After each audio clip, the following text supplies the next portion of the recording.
Hi, I am Michelle Lowe. I am based in New York, gallerist. I'm also hosting the weekly virtual artist studio interview with artists from the Golden Door exhibition.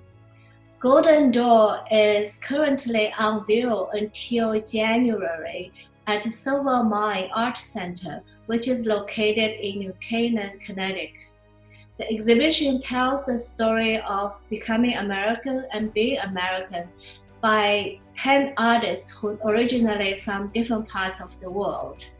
So today I'm speaking with Anna Marie Hernando. She is speaking to us from South France.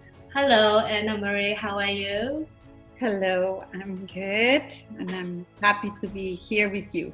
Thank you. Yeah, I know you're in a particularly difficult situation right now. Thank you for taking the time. And Anna Marie has a quite interesting background. She was born in Argentina and currently lives between US and France. And the work is very much looking at a long history and tradition of women, particularly with hand work, textile and weaving. The works that were included in the Silvermine is part of the napkin series. Before we talk about the work, I think our viewer will be interested to see the studio you're at and tell us a little bit about where you are. So I'm in the Côte d'Azur, and I'm at the Chateau de la Napoule. And the chateau is part of the La Napoule Art Foundation. It's a foundation that was begun by a couple of artists, American artists. And this year I spent the whole year here. And they every 2 years they give an award to a sculptor to spend the year here with a show. And I was the recipient of this. I am the recipient of it, and I came with one idea, and then the year with the confinement and all of that changed a lot.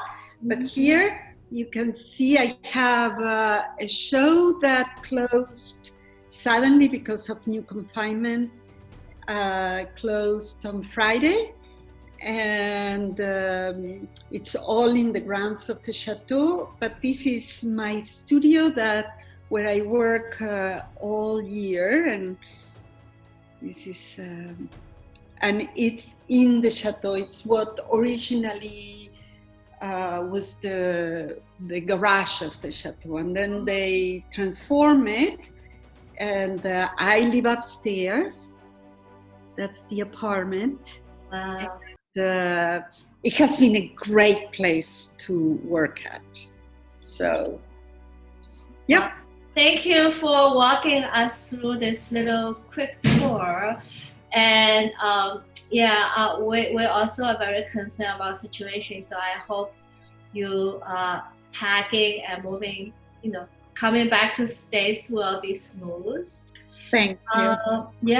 And now I would like to share my screen and show the works that's included in the the Silvermine, the Golden Door exhibition.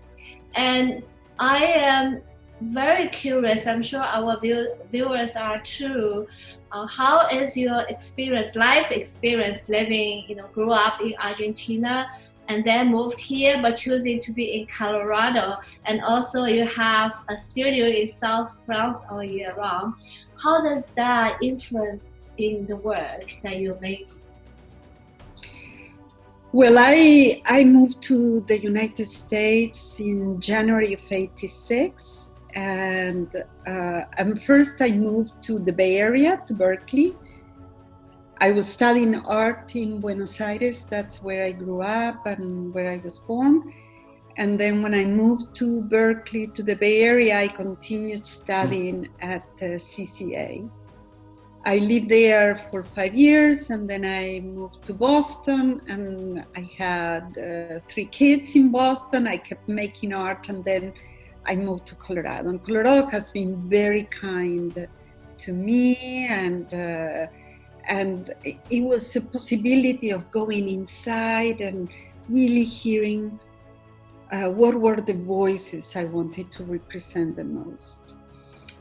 And in these pieces for the Silvermine, you can, they are a mixture, because by now I'm a mixture of many cultures, and I'm kind of a foreigner everywhere, with that condition where you're always learning, where you are always finding new things.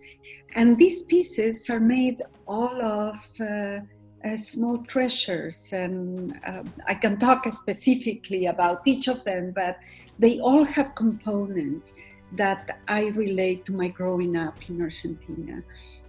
An attitude of, when I was making them, I was going around my studio and looking for something red or something yellow.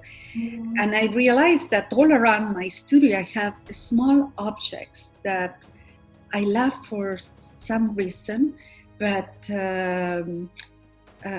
I see them, they would be debris for other people. And for me, these are objects that have a future. And in many ways, that's how it is for immigrants. We move to one place, we are invisible to others, but we really are seeing a future. We are imagining a new life. Mm-hmm. So that's how a little bit for me was going through the studio, finding the objects for these pieces. So out of all these, I am particularly gravitated to this particular work, the Verbs of Sorrows. It's interesting, of course, this all darkness, but I also find it so uplifting to see this yellow. It's almost reminiscent of sunlight. Can you tell us or walk us through a little bit about this particular work? Yes. So when I was working on this series of pieces, the main connecting element were napkins that people have used in a branch at my studio, and then I had invited them to intervene them in some way and then send them back to me for me to do something. Once I began to work with them and they began to be these sculptural objects on the wall, I did few pieces that didn't have a napkin, that they were not related to one person, the person who had sent me the napkin, but they came from a need of making a certain shape, talk about some feeling. This piece, Verbs of Sorrow, I had recently learned of something that had happened in my family years before that I didn't know before, and I had just learned about this. And I was processing that situation, and all the feelings and the world around me changed. And there were so many words and so many feelings that the Verbs of Sorrow relate to that, to all the nuances and all that I was finding. And here, like in the top, there is there is the red, and below there is a sample of something I had found between my grandmother's things, like a sample of knitting. Mm-hmm. And at the same time I was working on these pieces, I also was working on small oil paintings. Mm-hmm. And when I began, I included the images, but not the oil paintings. I made chiclets of the paintings, because ultimately what I wanted for these pieces was for people to, whoever owned this piece or whoever handled the piece, to install it with total freedom, to handle them with freedom. I'm sorry, just a question. So these are images of parts of the painting that you did? No, actually, the painting was exactly like this. And what I did is I made a copy. Okay. So one giclée, that usually the people who do giclées, they make them to make 100. But what I wanted was to empower the person handling this to feel not a relationship, oh, I have to be so careful, it's a painting, but I wanted people to feel free, oh, I move this, I do this, and to install them in a way that more like a game, more like playing. And then the bottom is this big piece of velvet. And I love fabrics, and as you can see in my studio now, I love relating to fabric and how it moves, and depending on the fabric, how it pulls on the floor or not. I just love the surprise of that. So this is actually an installation where this what we see here, this part is fabric that's coming down to the floor. Yes. And it's painted, I had painted something on it, and each piece has a different history in them. I see these are the paint you put on top of the fabric. Yes. I see. It has a very theatrical aspect, because this fabric you use and the way you fold it. I want to also show, I found some installation photos on your website that can give us some other feelings about your work, because we, most of our viewers are all at home, we can only see the image.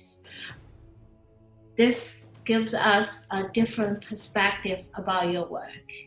So this one, it says it was taking place in 2017.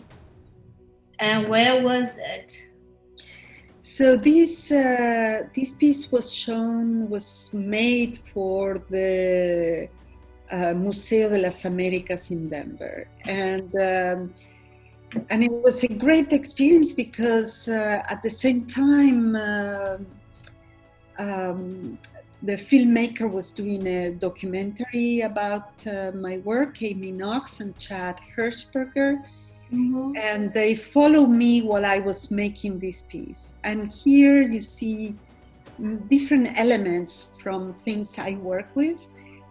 On the wall, there are embroidered pieces that I have worked for 20 years with a group of cloister nuns in Argentina, that they embroider individual pieces, and then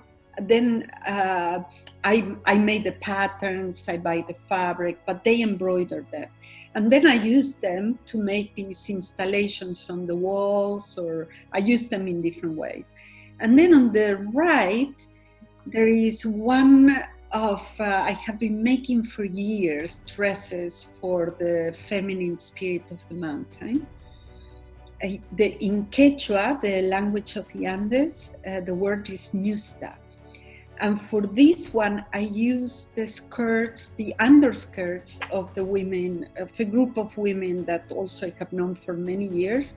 And these are their underskirts that are, as you see, bright, and they come in all colors. So this is one of the dresses for the ñusta, the feminine spirit of the mountain.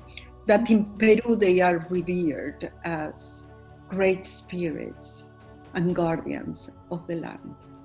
Yeah, I was just thinking as you're speaking, your work, it's very personal. Even some of the work you described before has a dark side to the human experience. But overall, the feeling I get is the kind of spirit coming together, vibrant, colorful, as you were saying, building something together, which to me is most uplifting part to looking at this. So it's amazing that we're able to see it, able to hopefully see your work at the Silvermine. I hope so. Yes, I for sure will visit Silvermine while the show is up. And also, I wanted to mention something. We don't have time to show the video documentary here, but there is a documentary about your work that was completed last year. So the documentary premiered in 2018, Okay. and people go, and it's called Undomesticated, and that's if people go into my website and they go to gallery, at the end of the last page in the gallery is the movie, and they can go see it. The password is there.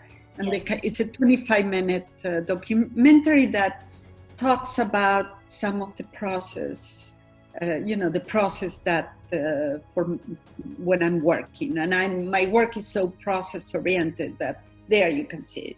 Right. I watched it, and it really helps me to understand your work more, and it's just a wonderful time to kind of get lost in your art making. So I really encourage people to watch it on your own time. And on that note, I think we will say goodbye to everybody. Please do come back next week where I will be speaking with another artist. So thank you for tuning, and thank you, Anna Marie, for speaking with us. It's a pleasure. Thank you, Michelle.